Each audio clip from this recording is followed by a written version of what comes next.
ওম শ্রী পরমাত্মনি নমঃ। শ্রী গুরু মহারাজের চরণে জানাই আমার শতকোটি প্রণাম। এ জগৎ সংসার তাঁরই সৃষ্টি। জগতের যা কিছু সবই সুন্দর, সাজানো গোছানো।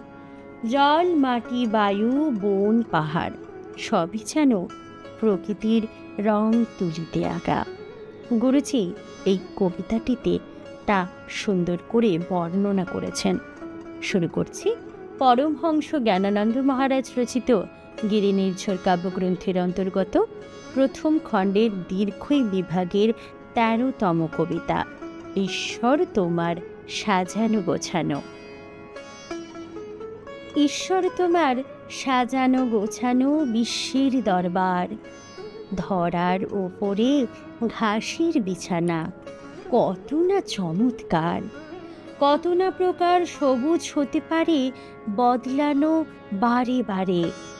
ক্ষয়িষ্ণু মাটিকে রক্ষা করিতে বিছালে ধরার পরে, মাথার উপরে আকাশের ছাদ, শোভে মেঘমণ্ডল, কত না রঙের বদল চলছে, সদা থাকে চঞ্চল। ওপরে অসীম জলভাণ্ডার, আসে না তা অনুভবে, চন্দ্র সূর্য মহাজ্যোতিষ্ক, কে চালায় তারে কবে?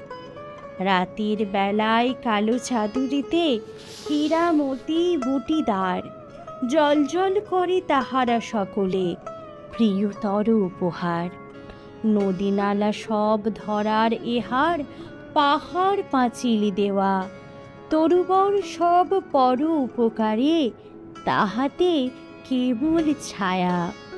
জীবজগৎ সব নিয়ম নিগড়ে রয়েছে কেমন বাধা, তোমার আদেশ পালনে তৎপর ঈশ্বর সাধনে সাধা। হরি ওম তৎসৎ।